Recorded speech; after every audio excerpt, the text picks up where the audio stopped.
Hi, so it's time for your story about Froebel's life. Friedrich Froebel, as you see from this patent brief, was born on 21st of April 1782 in a beautiful village of Oversbeisbach. It was a really nice country with lots of thick forests. Froebel, he was the sixth child, 1, 2, 3, 4, 5, 6, the youngest, of a Lutheran pastor and his wife. When Froebel was only 9 months old, his mommy unfortunately died. And this made him feel very sad.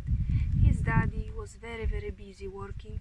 His brothers and sisters were trying to take care of him, but to be honest, Froebel was spending all his days in the garden, in the forest, with animals, with plants.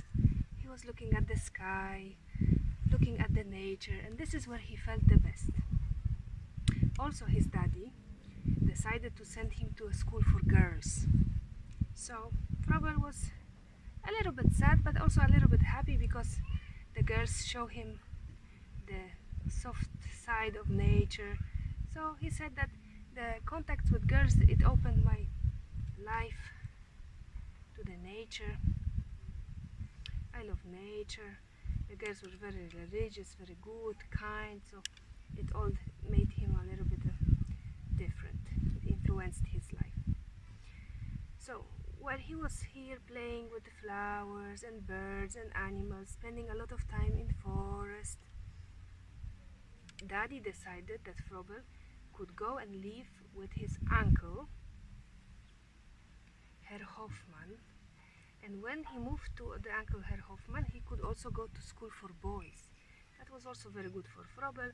He had made some friends, but still the most important for him was the nature and connection with nature. So, la la la la la la, birds and flowers, let's build some house in the forest. Let's give some food for the flowers. Ooh, what a beautiful flower I can see here in the tree. This tree is really beautiful. Oh, when I see a flower, I don't cut it. I don't pick it. I just look at it and I smell it. Ah, nature. So he spent his days with his uncle, going to boys' school, having fun. When he was around 15, he went to work. Already he went to work. He went to work for Mr. Wietz. He was a forester. There he worked a lot in the forests. He was cutting some wood, he was making maps, he was working day and night. And when he was coming back, he had access to a very big library. He opened the drawer with the books and he was reading one book and another book. And all his evenings he was spending on reading. Oh, mathematics, wow, amazing. Geography, amazing. Crystallography, oh, very nice. Oh my goodness, botany and languages, German, Latin, wow, all this knowledge, wow. So he was reading, I'm reading and working in the woods, and reading and working. And when he already read all the books, he said to Mr. Wietz, it's enough for me. I think I have to go to university. I need some more knowledge. So when he was 17, he went to University of Vienna. In the University of Vienna, maybe let's change our baby Froebel to a bigger Froebel because he is now a grown boy. When he was in the University of Vienna, he needed some money from daddy to study. So his father gave him some money. He said, here you go, Froebel, take this money with you and study there for 3 years. But our Froebel was very kind-hearted, and one of his brothers said, please give me some money, I need some money. And Froebel said, but this is money from daddy to study. No, I will give you back the money, don't worry. Are you sure? Yes, don't worry, I need the money right now, so give me some money. So our Froebel, because he was a kind boy, he decided to give almost all of the money to his brother. Okay, and he stayed only with a little amount of money. but the life requires you to pay for many different things. So Froebel opened his wallet, took his money and wanted to pay and pay. But one day when he opened his wallet, he found no money, empty. I have no money to pay for my room. I have no money to pay for my food. What will happen? What happened? Mr. Froebel? Yes, yes. Why are you not paying for your room and for your food? Because I lost all my money. Uh-oh, this means we have to take you to the university jail. So the police came, took Froebel to the jail. And here Froebel spent around 9 weeks. While he was in jail, he was not wasting his time. He was reading more books. He was learning Latin, he was reading about mathematics, geography, and he was writing letters to his daddy and saying, Daddy, Daddy, help me, please, I am in jail. Daddy wasn't happy, but he came, paid the money for Froebel, and Froebel could go out of the jail and out of the university. So he did. He decided to go to Frankfurt, where he could study a little bit more. But before that, his daddy unfortunately died. So before daddy died, Froebel stayed with him a little bit. He was laughing with him, talking with him. He spent some good time with daddy, said bye-bye to his daddy, and continued his journey. In Frankfurt, he met Mr. Gottlieb. Mr. Gottlieb was a student of very, very famous educator, Mr. Pestalozzi. So, Froebel was working in model school owned by Gottlieb and learned many, many fascinating things. This was the first time when he could be a real teacher with real students, and he loved it, you know. Wow, it's so nice to be a teacher, it's so nice to teach, and I like this method. Mr. Gottlieb, where is Mr. Pestalozzi who taught you all of these things to you? Mr. Pestalozzi is in Switzerland. Okay, so I will go to Mr. Pestalozzi to learn more about this wonderful method. So Froebel took his journey stick and he went on a really, really long journey. He walked. There were no cars. It was difficult to have a horse, so he decided to walk. So he walked from Germany to Switzerland and he walked for 2 weeks.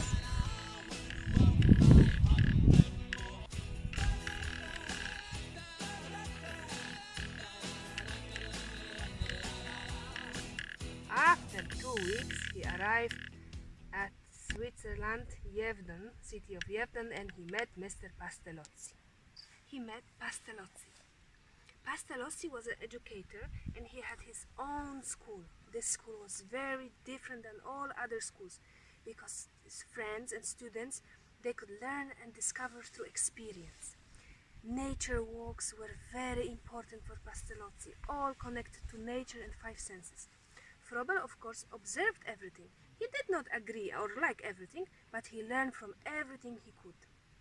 So, Mr. Pestalozzi and Mr. Froebel, they were talking a lot and teaching friends together and discovering and discussing. This was a very, very fruitful time for Froebel and for his knowledge. After spending some time with Pestalozzi, he decided to go back to Frankfurt. He walked a little bit more in the model school and he also met Mr. Baron Holhausen, who had 3 children. 1, 2, 3. And he also met Miss Caroline. She was the beautiful wife of Baron Holhausen. Caroline and Froebel, they used to talk a lot. They understood each other very well. Caroline has 3 children, so she wanted Froebel to share his knowledge about education, and Froebel was willing to do that. And he said to Miss Caroline, I can teach your children. She said, okay, very good, very good. So Froebel decided that he could take them back to Pestalozzi so that they could learn in the best school he knew. Caroline gave Froebel a lot of money. He took the boys. He went back to Switzerland, to Mr. Pestalozzi, and there they stayed some time and studied and learned. And when they came back to Germany.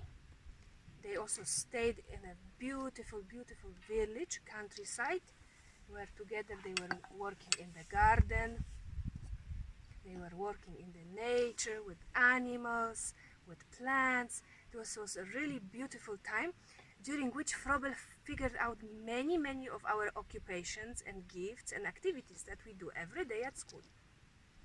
After this time, it was around 1811, he came back. He said, Miss Caroline, your boys are grown, they have learned a lot, so maybe it's the time to part. And this is what happened. But you know what I think? That Mr. Froebel and Caroline, they liked each other very much, and maybe, who knows, her fourth child was the child of Mr. Froebel and Caroline. Who knows? Anyways, Froebel said bye-bye to the family and went to study. He studied in University of Berlin. He studied in University in Gotha. Actually, to the University of Berlin he went twice. He liked it so much. He met there Mr. Weiss, who was a very, very smart man, and he knew a lot about crystals. So he studied here, and he studied here, and he studied here again. He loved to study. All his life, I think, he was studying. Oh, amazing student. Anyways, after he studied some, he decided it's time to go to army. So he went to army. In the army,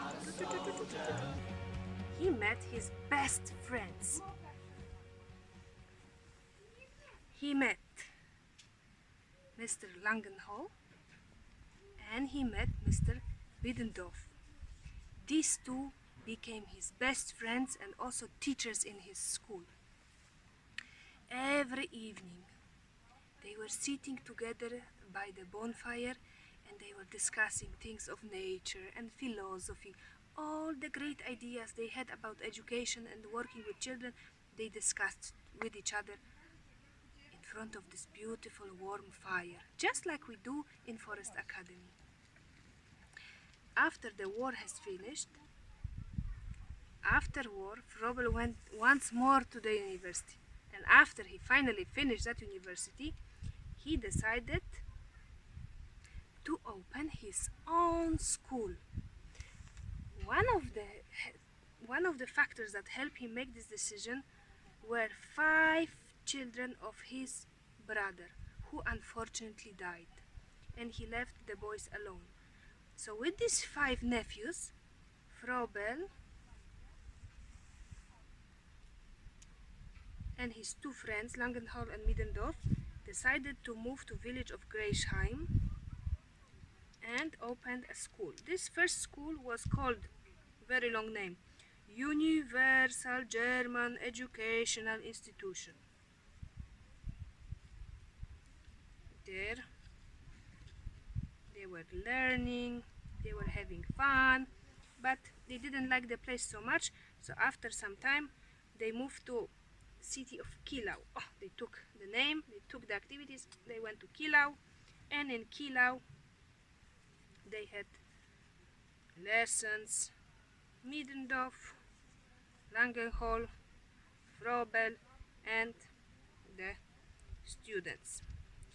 After some time they recruited one more teacher, Mr. Barop. Here, Mr. Barop was very, very smart man as far as the finance is concerned, so he helped the school a little bit with the finance. Also, here is the Mr. Barop, Langenhall, the teachers, the students. Also, Froebel met this beautiful, beautiful woman called Wilhelmine Henriette. Okay, he decided to marry her. He was not alone anymore. She helped him in many, many things, and the school grew and grew and grew. Actually, it grew a lot, because they started with only 5 students, and after few years, 5 years actually, they had 56 students. Oh my goodness, 56 students they had.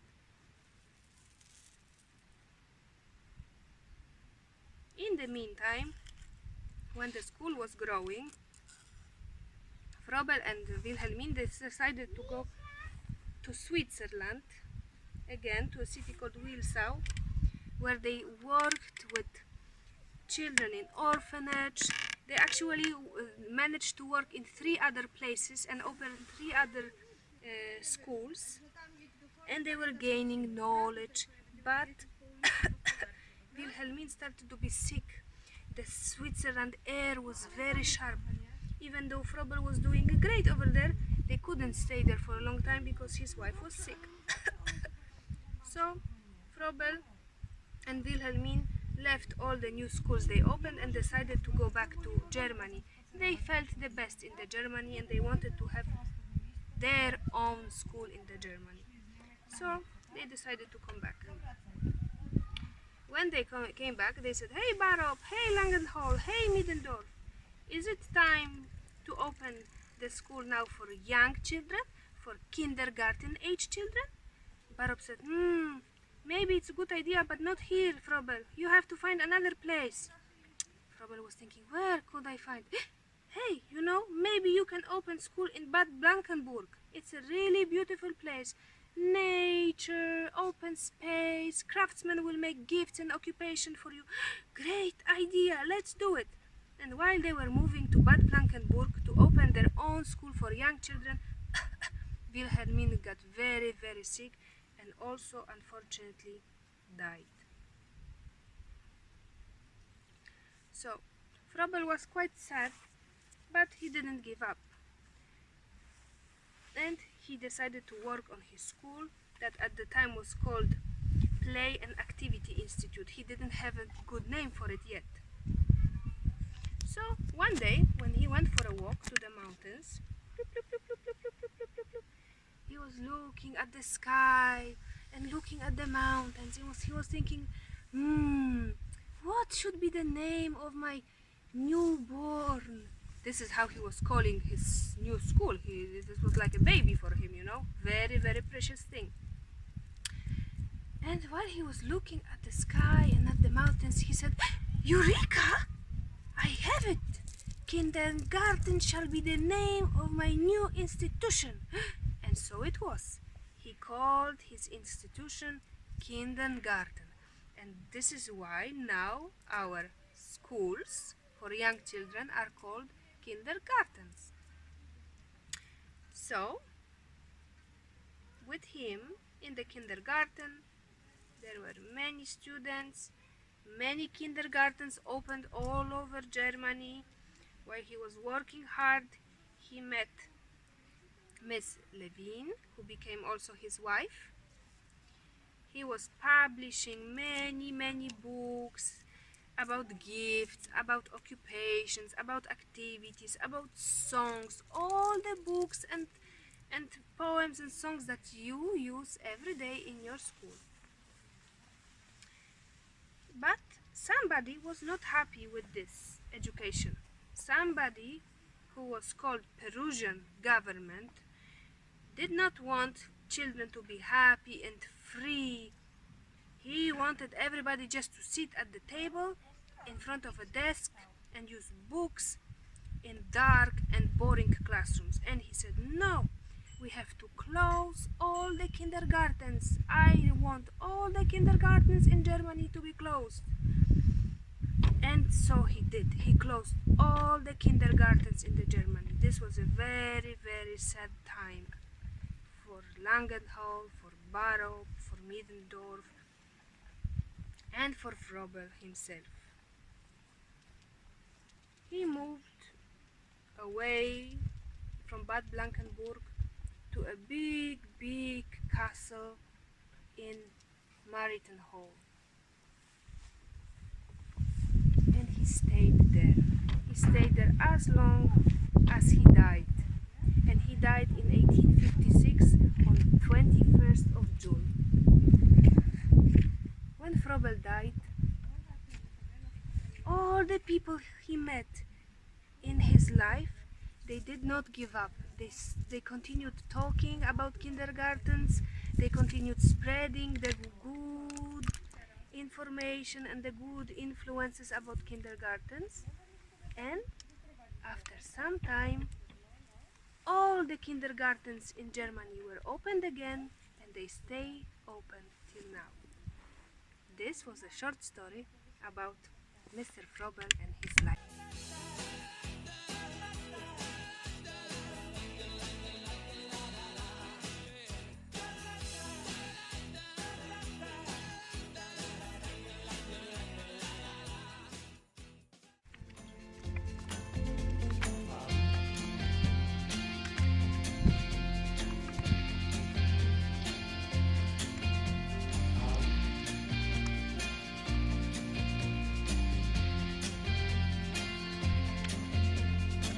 My friends and family, they don't understand.